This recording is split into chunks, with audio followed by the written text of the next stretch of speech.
Maligayang panunood po kareka. Ang ating tatalakayin ngayon ay tungkol sa isang war action movie na may pamagat na Siso. Kaya sit back, relax, at simulan na natin.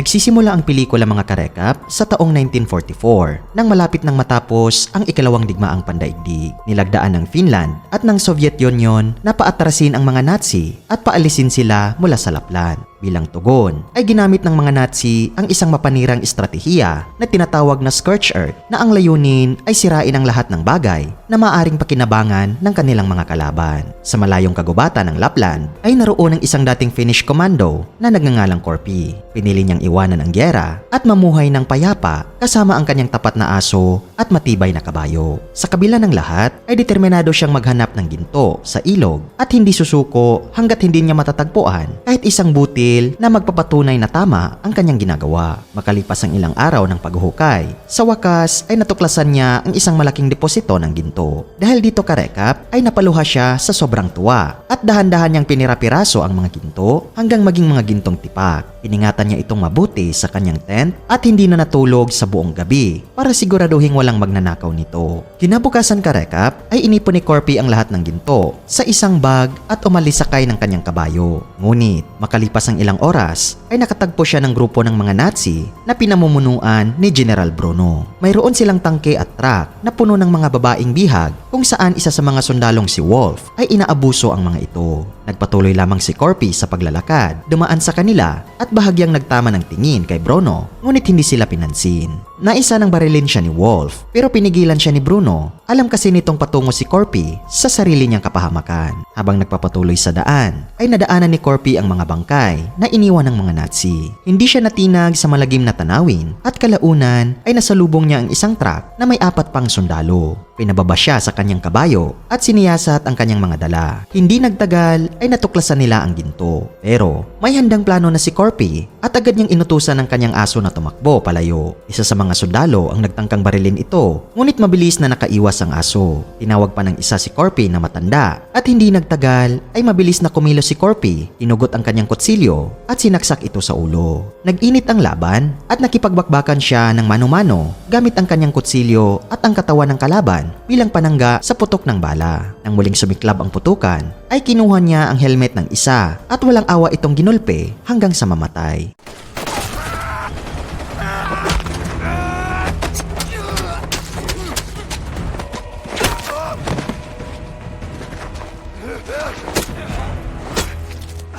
At nang sugurin siya ng huling sundalo mula sa likod, ay mabilis niyang iniwas ang braso nito at ginamit ang sariling baril para tapusin siya. Ngunit narinig ni na Bruno at ng iba pa ang putukan kaya agad silang bumalik. Ngunit pagdating nila ay nadatnan lang nila ang mga bangkay at wala na si Korpi. Nang siyasatin ni Bruno ang isa sa mga patay ay natagpuan niya ang nakatagong piraso ng ginto, senyalis na kailangan nilang habulin si Korpi. Ilang sandali pa ay natuntun nila ito sa daan. Pinaputokan siya ng tangke, ngunit pinatakbo ni Korpi ng mabilis ang kanyang kabayo at nailagan ang bawat putok.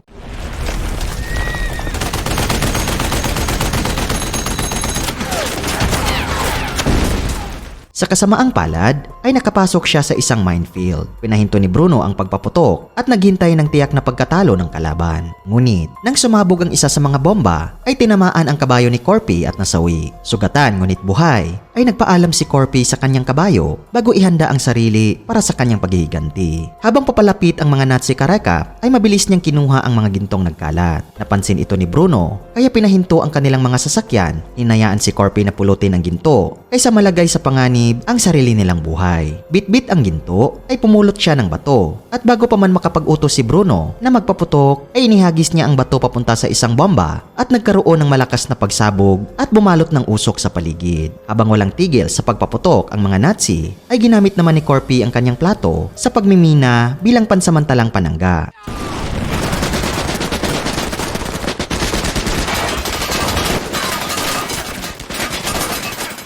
Pagkaraan ng ilang minuto karekap, ay nag-utos si Bruno na magpadala ng isa pang batang sundalo para siyasatin si Korpi. Ngunit sa kanyang paglapit, ay natapakan niya ang isa pang bomba at agad na namatay sa malakas na pagsabog. Nagpadala si Bruno ng 2 sundalo para palibutan si Corpy mula sa magkabilang gilid ng kalsada. Ngunit tulad ng iba, ay aksidente rin nilang naapaka ng mga bomba at agad na nasawi. Paglabo ng usok ay napagtanto ng mga Nazi na biglang naglaho si Corpy. Determinado pa ring mahuli siya, ay inutusan ni Bruno ang 2 babaeng bihag na maunang maglakad bilang panangga. Habang nagpapatuloy sila, ay nagsimula si Bruno sa paghahanap sa paligid at natuklasan ang dogtag ni Corpy. Nagpatuloy ang kanilang pag-abante na may 2 bihag na babae sa unahan ng kanilang mga sasakyan. Gamit ang radyo ng tangke, ay kumontak si Bruno sa headquarters upang humingi ng impormasyon tungkol kay Corpy. Ngunit sa halip na tulong, ay isang nakakagulat na balita ang kanyang natanggap. Pinayuhan silang itigil ang kanilang pagtugis at magpasalamat na lamang na buhay pa sila. Lumalabas kasi karekap na si Corpy ang pinakadelikadong komando sa kasaysayan ng Finland. Kilala siya bilang isang walang awa at mapaghiganting sundalo na hindi nagpapasakop sa kahit na sino man. Nang masira ang kanyang tahanan at mapatay ang kanyang pamilya sa kamay ng mga Ruso noong Winter War, ay nagsimula siyang mag-isa sa gubat at inubos ang mga patrol ng kalaban. Naging isang tahimik na berdugo at sinasabing nakapatay siya ng mahigit 300 sundalong Ruso at dahil dito ay nakilala siya bilang The Immortal. Pero kahit sa kabila ng babala, ay hindi natinag si Bruno. Nais pa rin niyang hanapin si Corpy at umaasang magagamit niya ang ginto bilang kapalit upang makatakas sa kaparusahan,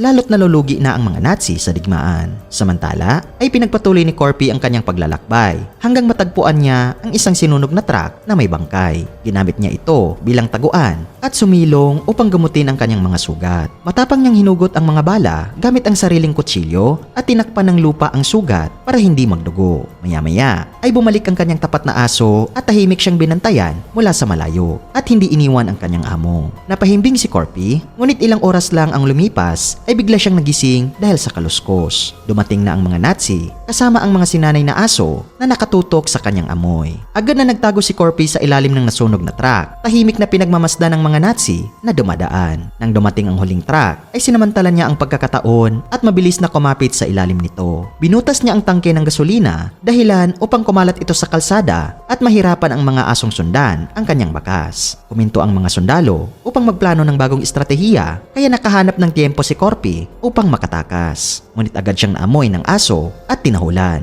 kaya muling natuklasan ang kanyang kinaroroonan. Tinamaan siya ng bala sa binte pero hindi siya sumuko.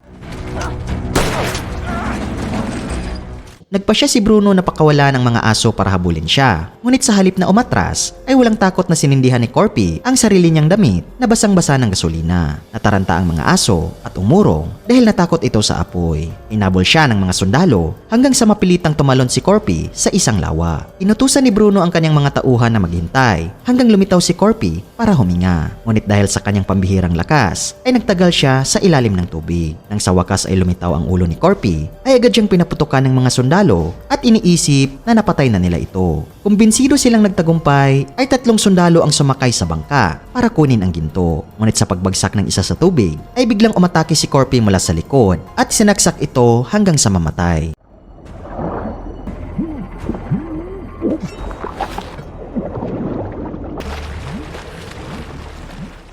Tanging dugo ang lumutang sa ibabaw, kaya inutusan ni Bruno ang pangalawang sundalo na tumalon. Muli ay tanging dugo lamang ang kanilang nakita.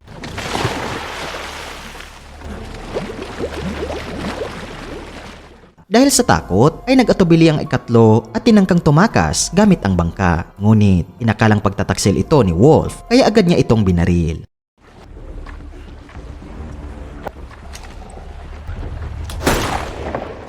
Samantala, ay ginamit ni Corpy ang bangkay bilang panangga at nakatakas kahit walang tigil sa pagpapaputok ang mga Nazi.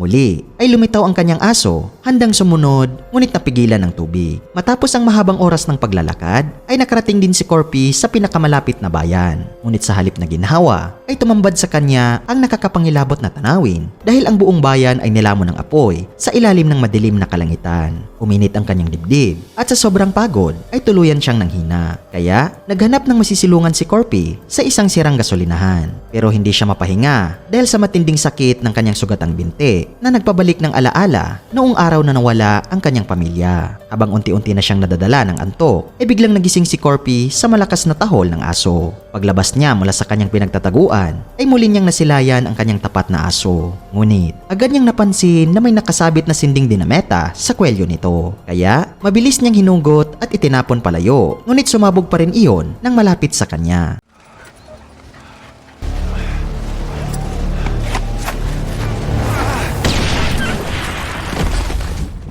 Tumailapon si Corpy sa lupa at sa sumunod na sandali ay nadiskubre siya ni Bruno, Wolf at Scotia. Kaagad nila siyang itinali sa isang karatula gamit ang lubid. Tahimik lamang si Corpy, ngunit dahil sa kanyang matinding tapang ay nakakuha siya ng respeto mula sa kalaban. Isa-isa nilang inalis ang kanilang sombrero. Una si Scotia, sumunod si Bruno at huli si Wolf. Bago umalis dala ang sako ng ginto, ay tinukso pa siya ni Bruno na iniwan ng isang pirasong nugget sa kanyang bulsa. Kahit sugatan at nakagapos, ay hindi sumuko si Corpy. Para manatiling buhay, ay itinukod niya ang kanyang katawan sa isang nakabaong pako ng karatula. Pagkatapos, ay dinuduldol pa niya ang sugatang binte sa isa pang pako. Matindi ang kirot nito, pero ito ang nagsilbing dahilan para manatili siyang gising buong gabi. Kinabukasan karekap, ay isang eroplano ang lumapag malapit sa gasolinahan. Sa lakas ng pagyanig, ay nabuwal ang karatula at bumagsak si Corpy sa lupa. Lumabas ang dalawang piloto na naghahanap ng gasolina at isa sa kanila ay nakakita kay Corpy at sa kanyang asong tumatahol nang walang tigil. Inimok ng isa, ang kasama niyang barilin na lang si Corpy at ang aso. Ngunit, nag-aatubili ito at mabilis na sinunggaban ni Corpy ang kanyang mga binti. Tumilapon ang sundalo at nabagsakan ang ulo hanggang sa nawalan siya ng malay.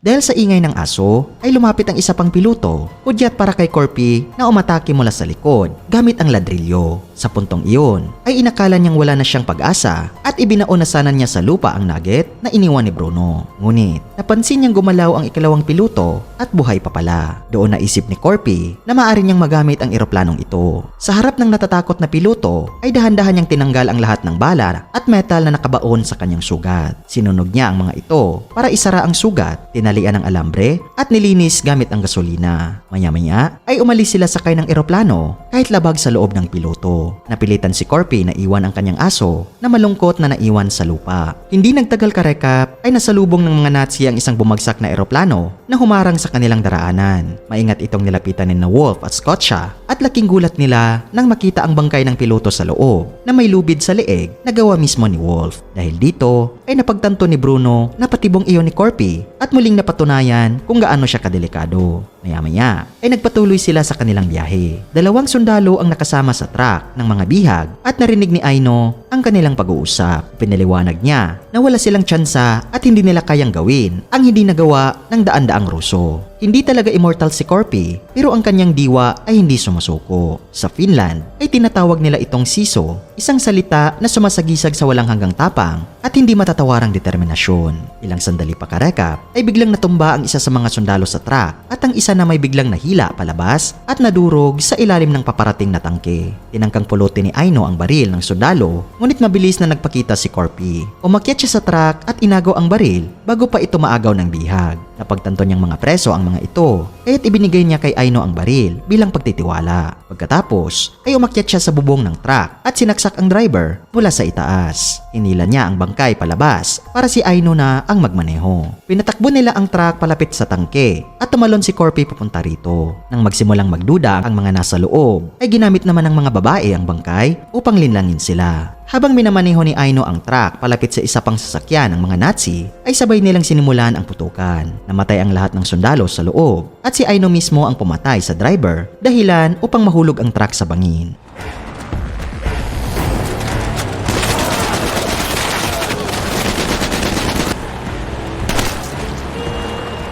Pagkatapos ay napansin ng mga nasa tangke ang gulo at biglang binilisan ang andar. Nanatili si Corpy sa ibabaw at gamit ang kanyang pickaxe ay paulit-ulit niyang binayo ang pinto. Kuminto ang tangke at natumba siya, ngunit agad siyang bumangon. Mula sa loob ng tangke ay lumabas si Wolf, armado at handang barilin si Corpy, ngunit mabilis na nakabalik si Corpy sa ibabaw ng tangke at nagsimula silang magharap sa isang matinding suntukan. Matapos ang malupit na palitan ng suntok ay parehong bumagsak sa lupa ang dalawang mandirigma at naiwan sina Bruno at Scotia sa tangke.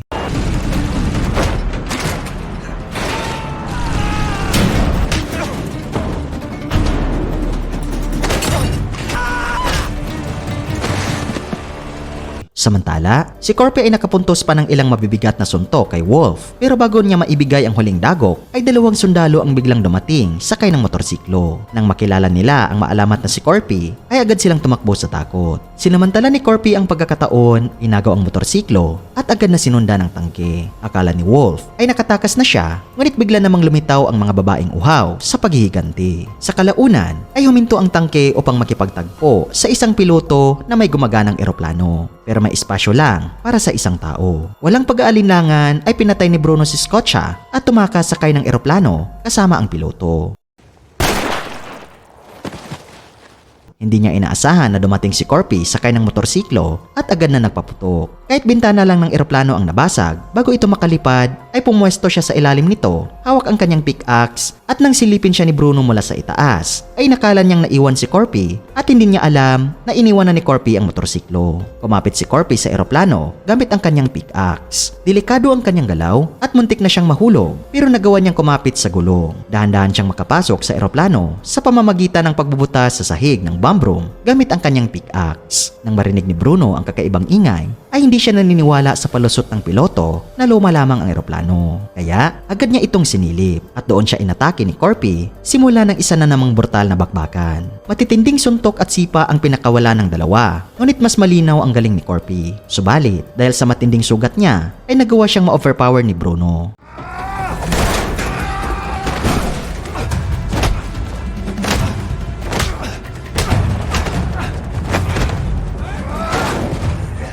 Dahil sa inis na hindi sumusuko o sumisigaw si Corpy, ay ginamit ni Bruno ang static line para lalong saktan siya, sabay tanong kung bakit ayaw mamatay ni Corpy. Subalit, nang tangkain niyang hampasin si Corpy gamit ang metal na dulo ng linya, ay nahuli ito ni Corpy at mabilis na ikinabit sa bomba. Pagbitaw niya, ay nahulog si Bruno kasama ang bomba at sa kanyang pagbagsak ay sumabog ito at namatay si Bruno.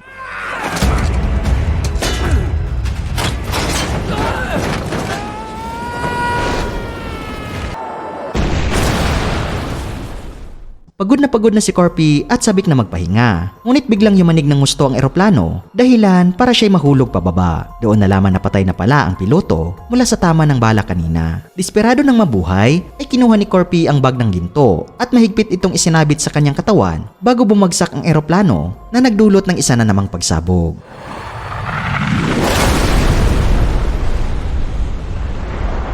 Sa ibang eksena karekap ay naghahanda ang isang unit ng mga sundalo para sa inaasahang pag-atake. Pero laking gulat nila nang lumitaw ang isang German tank at naroon sina Aino at ang mga babae kasama si Wolf na nakatali sa kanyon. Balik naman kay Corpy karekap ay nakatulong ang tubig para makaligtas siya. Gamit ang kanyang pickaxe ay nakalabas siya, bitbit pa rin ang bag ng ginto. Makalipas ang ilang araw karekap ay dumating si Corpy sa lungsod ng Helsinki sakay ng Nazi bike kasama ang kanyang tapat na aso. Matapang siyang pumasok sa bangko at nagdulot ng takot at kaba sa mga tao. May determinadong mukha ay binuhos niya ang ginto sa harapan ng teller at humiling ng maraming pera. Paliwanag niya ay mas magaang dalhin ang mga ito kaysa sa ginto. At dito nagtatapos ang pelikula mga karekap.